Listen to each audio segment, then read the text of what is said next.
አሰላሙ አለይኩም ወራህመቱላሂ ወበረካቱ። ውድ የተከበራችሁ የቻናል ቤተሰቦች ሰላም ብያለሁ ሁላችሁንም። ለዚህ ቻናል አዲስ ከሆናችሁ ላይክ፣ ሼር፣ ሰብስክራይብ ማድረጋችሁን አትዘንጉ። ውድ ሀገሬ ልጆች መልካምነት ለራስ ነው። ዛሬም በአዲስ ተከታታይ ታሪክ መጥቻለሁ። የታሪኩ ርዕስ እንፋሎት። የሰው ልጅ የተፈጠረው ከአፈር ነው ይባላል። እኔም እላለሁ የሰው ልጅ የተፈጠረው ለፈተና ነው። ህይወት አንዳንዴ እኛ እንደምንፈልገው ሳይሆን እሷ እንደመረጠችው ነው የምንኖረው። ዛሬም እንደ ወትሮዋ ከጓደኞቿ ጋር ለመጫወት ከቤት ወጥታ ወደ ጓደኞቿ ጋር ሂዳለች። ሀሊማ በጣም ተጫዋች፣ ደስተኛና ሁሉም ሰው የሚወዳት አይነት ልጅ ናት። የተወሰነ ሰዓት ከተጫወተች ወዲህ ረሃብ ቢጤ ተሰማት።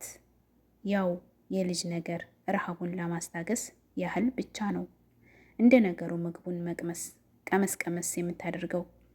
ከዛ ወደ ጨዋታዋ ትመለሳለች። ሰዓቱ ከጠዋቱ 5 ሰዓት ተኩል ይላል። ሀሊማ ጓደኞቿን ተሰናብታ ወደ ቤቷ ሄደች። ነገር ግን የቤቷ ስትደርስ ያልጠበቀችው ነገር ገጥሟታል።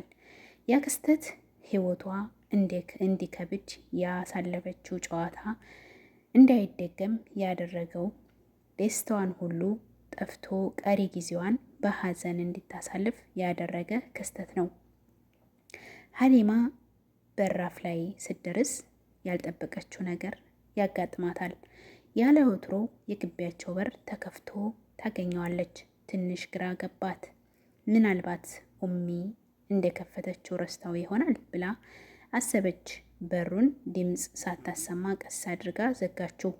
ሌላ ጊዜ እንደምታደርገው እናቷ ጋር ስትደርስ በቀስታ ኮቴ ሳታሰማ ትሄድና ታስደነግጣት ነበር።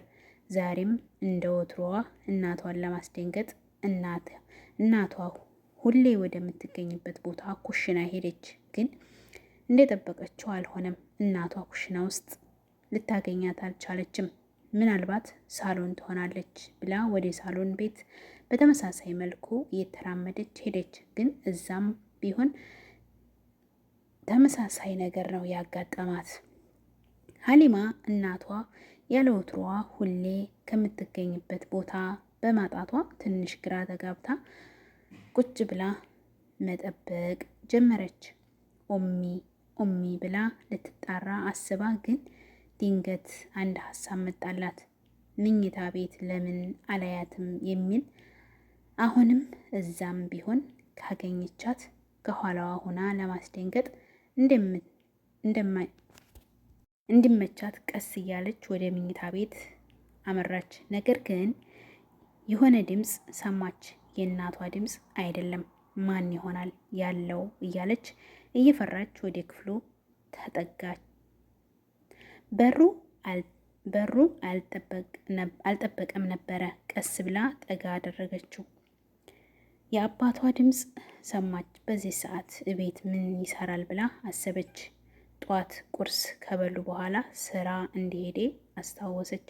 ታዲያ እንዴት መጣ ብላ እያሰበች በሩን ከመጀመሪያው ትንሽ ጠጋ አድርጋ አንገቷን ወደ ውስጥ አስገባች። ግን ምንም ያልጠበቀችው ነገር ነበር የተመለከተችው። 1 ዓመት ያልሆናቸው ታናናሽ መንታ እህትና ወንድሟ አልጋው ላይ እንደተኙ ናቸው። የሀሊማ እናት ግን የአልጋው ግርጌ ጋር በጀርባዋ ተንጋላ ወድቃለች። ከአንገቷ አካባቢ ደም እየፈሰሰ ነው። አባቷ ደግሞ ባለበት ደርቆ ቆሟል። ከአልጋው ጎን ሰሚራ የሆነ ብረት የሚመስል ነገር ይዛ ቆማለች። ሰሚራ ማለት ጎረቤታቸውና የእናቷ የቅርብ ጓደኛ ነች። እኔ ሳልወለድ ጀምረው ጓደኛ ናቸው። አሁን እኔ 7 ዓመቴ ነው። እነሱም ከዛም በፊት ጀምሮ ጓደኛ ናቸው። ነገር ግን ዛሬ ያየሁት ነገር ማመን አልቻልኩም። ብረቱን ለምንድን ነው የያዘችው? ምን ልታደርግበት ነው ብዬ አሰብኩ። አባቴ ራሱን ከመሳት በማይተናነስ መልኩ ነበረ ደንግጦ የቆመው። አባቴ ትንሽ ወደ ራሱ እንዴት ተመለሰ ሲል ወደ እናቴ ተጠግቶ ለማንሳት ሲሞክር በድንገት ሰሚራ ፊቷ አጨማዳ ምን ለማድረግ እየሞከርክ ነው ብላ ጮኸችበት። ወደ ሐኪም ቤት ለወስዳት ነው አላት እየተርበተበተ። በምላሹ ሰሚራ ከዛ ስባክህ ምን ሆና ነው ሲሉህ ምን ልትላቸው ነው?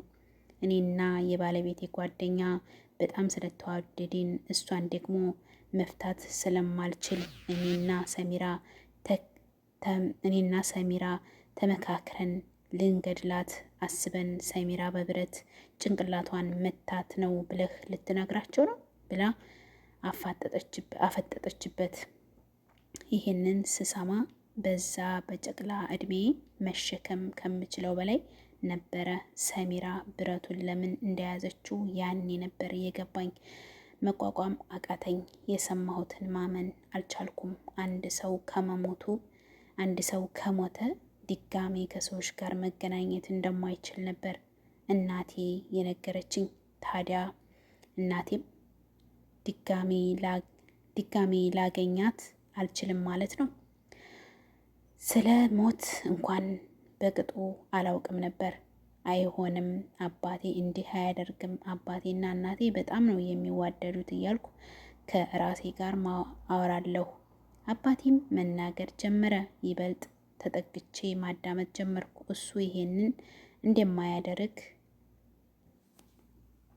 ያረጋግጥልኝ በማሰብ ነበር።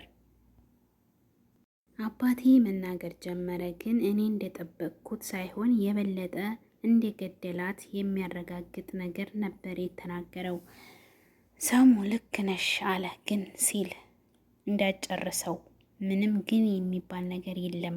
ባይሆን ሬሳዋን ምን እንደምናደርገው እናስባለችው። እሺ ልጆቹስ አላት። ለነሱን ያለው ደግሞ ተነጋግረንበት አይደል አለችው። አባቴ በጣም በተጨነቀው ድምፅ እሺ አለ። ሀሊማስ እናቴ እስካለች ምን ልንላት ነው? የሆነ ምክንያት እንነግራታለን። ቤተሰቦቿን ለመጠየቅ ክፍለ ሀገር ሄደች ወይንም ሌላ ምክንያት እንነግራታለን አለችው። ሌላ አማራጭ ስለሌለው እሺ አላት። ይህንን ሀሊማ ስትሰማ ምድር የተደፋባት ያህል ነበር የተሰማት።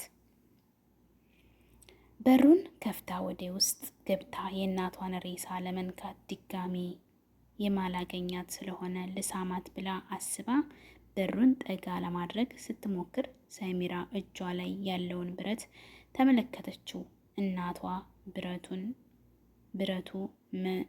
እናቷን በብረቱ መታ እንደገደለቻ ስትናገር ሰምታታለች። የእናቷ ዕጣ ለሷም እንዳይደርሳት ፈራች። ከፍተው የነበረውን በር መልሳ ተወችው።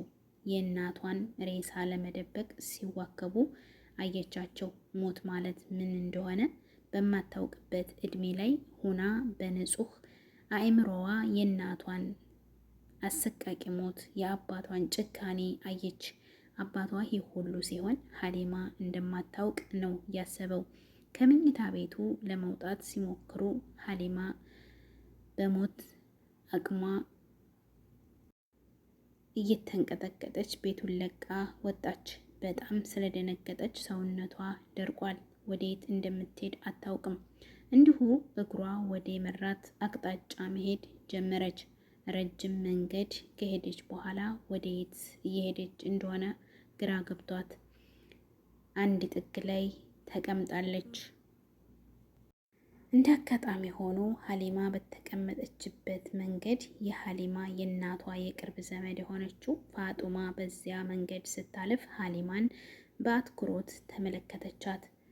ሀሊማ ግን ቀድማ ፋጡማን አይታታለች፣ ግን ማን እንደሆነች ማገናዘብ አልቻለችም።